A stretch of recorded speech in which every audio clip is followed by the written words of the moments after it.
On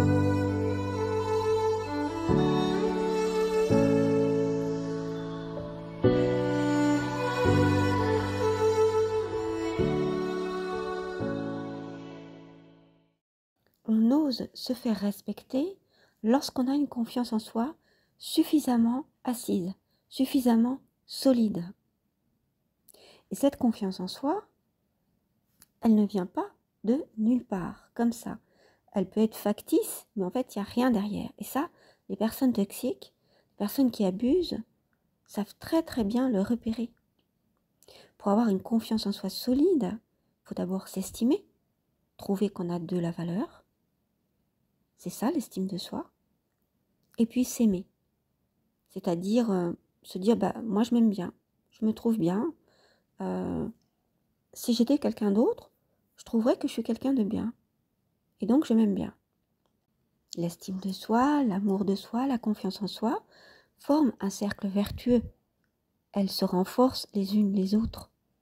Mais il suffit que face à une situation toxique ou un abus, on ressente de la culpabilité ou bien qu'on se sente nul, mauvais, mauvaise, eh bien ça marque l'estime de soi, ça la fait baisser et alors on est dans un cercle vicieux où on va se détester, on ne va pas s'aimer en fait, on va trouver qu'on a peu de valeur, que les autres sont supérieurs et donc notre confiance en soi va être en berne. Alors lorsqu'on connaît une situation d'abus, évidemment cette situation, elle ravive les sentiments que l'on a tous eus un jour ou l'autre, ce sentiment d'infériorité, de se sentir coupable, de se sentir quelqu'un de mauvais ou de mauvaise. On a tous cela à différents degrés évidemment, mais les personnes qui ont été fortement abusées dès leur enfance, c'est-à-dire très très tôt, et qui sont habituées à ces mauvais traitements, vont en fait s'accrocher plus que les autres à ces personnes toxiques, ces personnes qui abusent.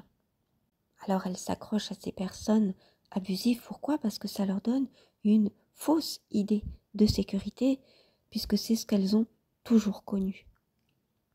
Et elles restent à la fois parce qu'elles ne se rendent pas compte que cette relation est toxique et parce qu'elles pensent le mériter.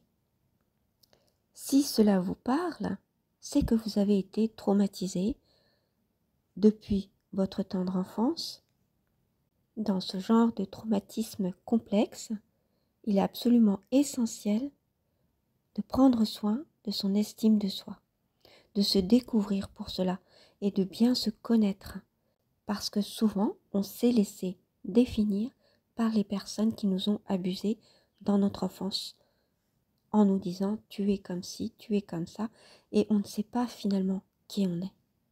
Donc il y a énormément de choses à faire pour prendre soin de son estime de soi et avant évidemment se découvrir. C'est donc en passant par une restauration de l'estime de soi que l'on va pouvoir avoir plus confiance en soi. Et cette confiance en soi va nous permettre de pouvoir répondre aux abuseurs, de savoir dire non, de ne pas craindre le rejet, le refus, de se sentir inférieur, etc., de ne pas voir tous les autres comme des personnes supérieures à nous, que ce soit en intelligence, en capacité financière, en répartie. C'est la confiance en soi qui va nous permettre d'être actifs dans les relations plutôt que passifs et de pouvoir réellement répondre et ne pas seulement être dans la réaction qui peut être une réaction souvent d'acceptation, de se laisser faire, accepter parce qu'on n'ose pas dire non. Et finalement, on ne se pose pas en personne qui agit, qui prend le temps de réfléchir et qui choisit, qui décide et donc qui prend des décisions. Et c'est ça la confiance en soi, c'est se poser en tant que personne qui fait des choix. La relation abusive, qu'est-ce qu'elle fait? Eh bien, elle sidère, elle vous isole et elle vous désoriente.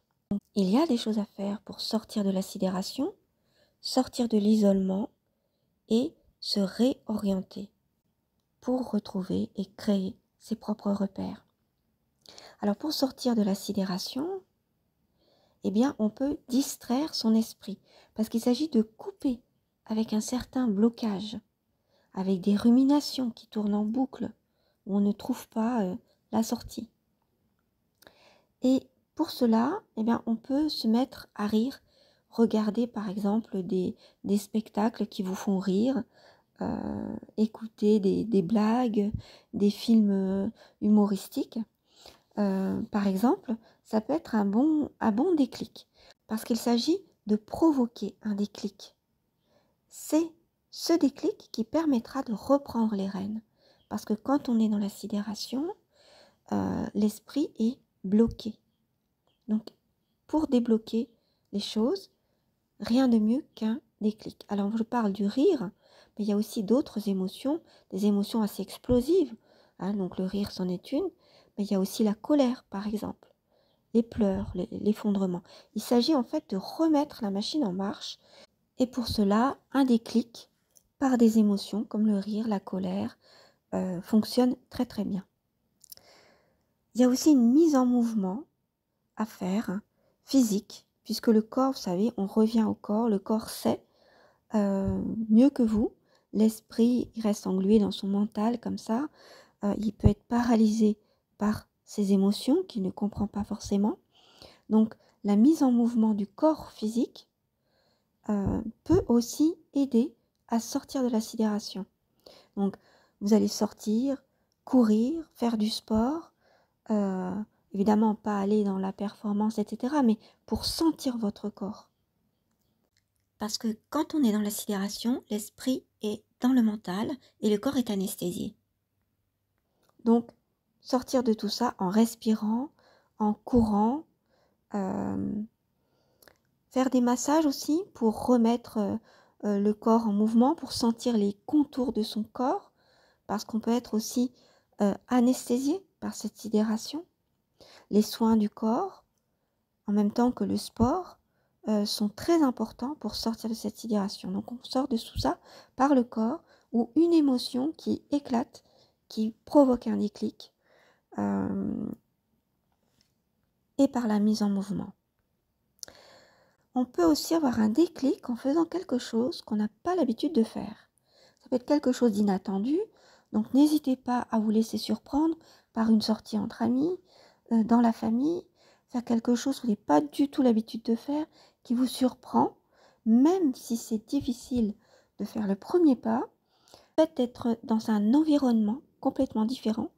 Partez par exemple, je ne sais pas moi, à la campagne si vous êtes en ville, ou en ville si vous êtes à la campagne. Le tout, c'est de provoquer ce fameux déclic. Et en étant dans un environnement différent, ça va faciliter évidemment ce déclic. Donc toujours pour prendre le contre-pied de ce que fait la relation abusive. Donc elle vous sidère, on a vu ce qu'on pouvait faire contre la sidération pour dépasser cet état, et elle vous isole aussi. C'est-à-dire que elle vous fait douter de vos relations, finalement, tes parents, et ils sont peut-être comme ci avec toi, ils sont peut-être comme ça. Regarde cet ami, finalement, il ne t'aime pas tant que ça, il se moque de toi, ou etc. Donc face à ce doute dans vos relations, moi je vous conseille de vous entourer de personnes bienveillantes, de personnes en qui vous avez confiance. Ça peut être des personnes que vous connaissez déjà, ça peut être des nouvelles personnes. Vous pouvez rompre avec un certain cercle d'amis si vous pensez justement qu'il est toxique, et justement trouver d'autres amis avec qui vous passez beaucoup plus de temps. L'important, c'est de pouvoir être soutenu, de pouvoir faire confiance et que les autres nous fassent confiance. Ce nouveau cercle de nouvelles personnes, en fait, de nouvelles relations, de bienveillance, va vous faire du bien déjà. Vous allez pouvoir vous sentir un peu comme dans un cocon. Et puis ça va vous faire du bien parce que en vous soutenant moralement, vous allez pouvoir prendre soin de votre confiance en vous, de votre estime de vous, et vous aimer vous-même. Ce nouveau cercle de bienveillance, de relations autour de vous, va vous permettre aussi de prendre de la distance par rapport aux événements, par rapport aux abus, par rapport à ce que vous vivez en fait, au quotidien. Vous allez pouvoir vous confier, expliquer ce que vous vivez et ainsi prendre de la distance parce que vous aurez les avis des autres. Et ça, c'est très important. C'est très important de choisir donc les personnes dont vous vous entourez. Donc évidemment, les personnes les plus toxiques, ou celles qui ne vont pas dans votre sens, qui vous donnent toujours tort, ou qui ne vous écoutent pas, qui sont en réalité toxiques pour vous, eh bien, éloignez-vous-en. En fait, souvent, lorsqu'on est victime dans une relation toxique et une relation abusive, eh bien, on l'est aussi dans d'autres secteurs de sa vie. Dans le secteur amical, par exemple, ou dans le secteur professionnel. Donc, en fait, il faut essayer de s'éloigner de toutes ces personnes dans tous les secteurs de votre vie et s'éloigner le plus possible et remplacer par des personnes bienveillantes en général et qui sont bienveillantes avec vous, avec qui ça match aussi, avec qui il y a un petit lien d'amitié, il y a quelque chose. Et si ce ne sont pas des amis, eh bien, ça peut être des coachs, ça peut être des psychologues, ça peut être des éducateurs, voilà, ça peut être des gens qui sont des travailleurs sociaux, ou alors des gens qui, bénévolement, dans les associations, aident les autres. En fait, le tout, vous l'avez compris, c'est de trouver un îlot de bienveillance, de soutien, pour vous soutenir pendant que vous êtes en train de supporter encore cette relation toxique que vous ne pouvez pas quitter du jour au lendemain, pas tout de suite, vous n'êtes pas prêt, etc. Donc vous soutenir pendant que vous êtes en train de supporter cette relation. Et vous faire prendre du recul évidemment par rapport à ce qui se passe pour avoir un autre avis ou plusieurs autres avis. Et donc rompre cet isolement dans lequel vous mettent les personnes qui sont toxiques et qui abusent. Alors la troisième chose que font les personnes qui abusent ou les personnes toxiques, c'est de vous désorienter.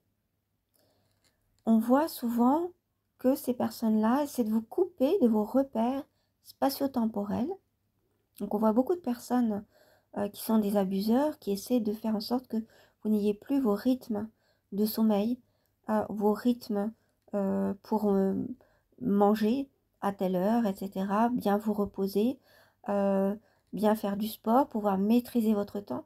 C'est comme si tout était chamboulé puisque vous deviez vous occuper uniquement de ces personnes qui vous abusent ou alors parce que dans la pratique, si on compte tout le temps où vous êtes en train de vous remémorer, où vous ruminez, où vous réfléchissez à ce qu'il faut faire parce qu'il vous bouffe de l'énergie, eh bien en fait, vous êtes tout le temps en train de vous occuper de ces personnes, même si ce n'est pas concrètement dans la pratique tout le temps. Mais si on compte toutes ces périodes, toute cette énergie qui est perdue et ce temps, eh bien en fait, vous n'avez plus de temps pour vous et vous ne savez plus où vous habitez, vous ne pouvez plus maîtriser votre temps. Donc ce que je vous conseille, c'est de mettre en place une discipline saine pour vous permettre de supporter donc ce qu'il se passe et de calmer votre esprit. Parce que souvent, vous pouvez être dans une sorte, ce que j'appelle l'excitation anxieuse.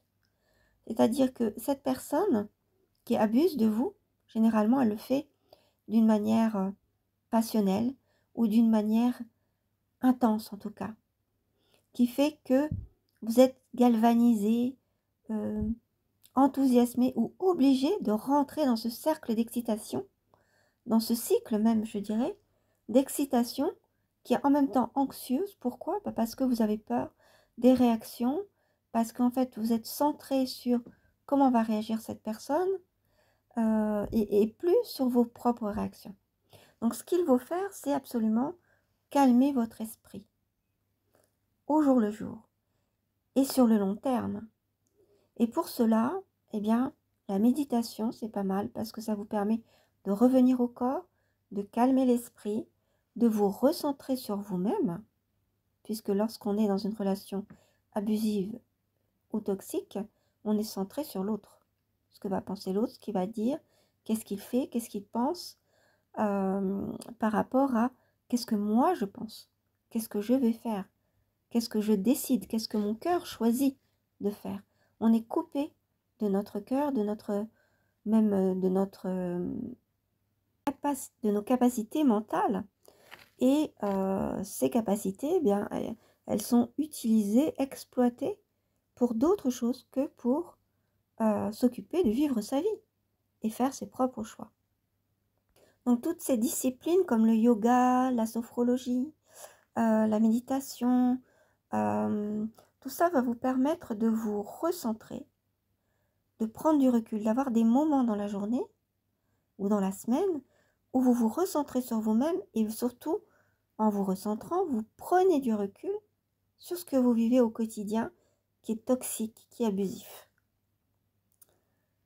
Ça vous aide aussi à mieux vous préparer pour pouvoir répondre à cette situation abusive ou toxique. Alors par répondre, j'entends apporter une réponse, se poser en tant que personne qui fait ses propres choix, qui est responsable pour lui-même, donc qui choisit, qui sait ce qu'il a envie, qui agit selon son propre désir et sa propre volonté, et non pas qui se laisse mener par la volonté d'un autre ou qui se laisse séduire par les désirs des autres, et donc qui s'oublie en fait. Donc, être mieux préparé pour pouvoir répondre, et répondre aussi dans le premier sens du terme, c'est-à-dire avoir des réponses, de la répartie face aux personnes qui abusent ou qui sont toxiques. Alors vous savez, ce sont ces fameuses réponses quand on n'est pas encore prêt à faire face totalement à ces personnes toxiques ou qui abusent. Ce sont ces fameuses réponses qui permettent de gagner du temps, de rester évasif, donc de rester dans le flou, c'est-à-dire « et alors oui, peut-être, c'est ton avis, pourquoi pas, on verra ça », des choses comme ça, qui permettent de rester dans le flou. Donc c'est une des techniques que vous connaissez certainement, puisqu'on en parle beaucoup, évidemment, sur les réseaux sociaux. Et c'est ce que je vous conseille au départ, lorsque vous n'êtes pas encore prête à couper tous les ponts avec ces personnes qui vous abusent, parce que vous avez encore à travailler sur vous-même pour avoir une confiance en vous beaucoup plus stable, beaucoup plus importante évidemment, mais surtout plus stable aussi dans le temps. Parce que souvent, je vois des personnes qui ont confiance en elles, qui pensent avoir confiance en elles parce qu'ils ont confiance quelquefois, mais pas tout le temps. C'est ce qu'on appelle une confiance en soi instable. Et c'est la même chose pour l'estime de soi. Il y a l'estime de soi stable et instable. On peut avoir une haute estime de soi, mais instable. C'est-à-dire, on considère qu'on a beaucoup de valeur, mais il y a des fois où on se dit « mais non, je suis carrément nulle ». Voilà. En fait, ça, c'est quand on a une estime de soi instable. Donc le tout, c'est d'arriver à une certaine stabilité et puis quelque chose de supérieur, tout en restant évidemment dans la réalité. Alors les personnes qui abusent, les personnes toxiques, vous désorientent aussi par rapport au sens qui sont donnés aux choses. C'est comme ça qu'ils arrivent à paralyser votre esprit en utilisant par exemple des dissonances cognitives, c'est-à-dire des choses qui ne sont pas logiques, mais qu'ils vont vous faire passer pour logiques. Je vais vous donner un exemple. Par exemple, c'est quelqu'un qui dira « c'est pour te protéger », alors que cette personne enferme l'autre, par exemple, dans un placard, ou enferme un enfant dans un placard et va expliquer que c'est pour le protéger. Donc il y a toute une indépendance d'esprit, toute une liberté de pensée à reconquérir pour pouvoir enfin penser par soi-même et oser penser par soi-même. Penser que l'on est capable de penser par soi-même, hors du regard de l'abuseur ou de la personne toxique. Et ça, c'est quelque chose qui n'est pas évident parce qu'effectivement, les personnes qui sont victimes ont souvent une faible estime d'elles-mêmes, pensent qu'elles ne sont pas capables de penser par elles-mêmes, et aussi à cause du doute qui est provoqué exprès dans toute relation abusive, pour provoquer l'emprise, bien sûr. Cette fameuse emprise, qui est une influence, une mainmise sur les personnes qui se font donc abuser dans ces fameuses relations toxiques. Donc comme je le dis souvent, il s'agit de reprendre sa place, notre place du pilote dans l'avion. C'est vous le pilote de votre vie, c'est vous qui menez votre vie. Ce ne sont pas ces personnes qui abusent de vous, qui veulent vous définir, qui veulent vous faire agir selon leurs propres désirs et vous faire croire que ce sont les vôtres. Il s'agit d'aller retrouver votre désir. Quel est votre désir dans la vie? Quel choix vous voulez faire? Qui êtes-vous? Tout ça, c'est à reconquérir quand vous êtes victime d'abus, que vous l'avez été, ou dans une relation toxique. Si ce podcast vous a plu, merci de mettre un pouce ou un commentaire. Et puis, n'oubliez pas, vous pouvez m'écrire à pntheorie@gmail.com. Prenez soin de vous et je vous dis à très bientôt pour une prochaine.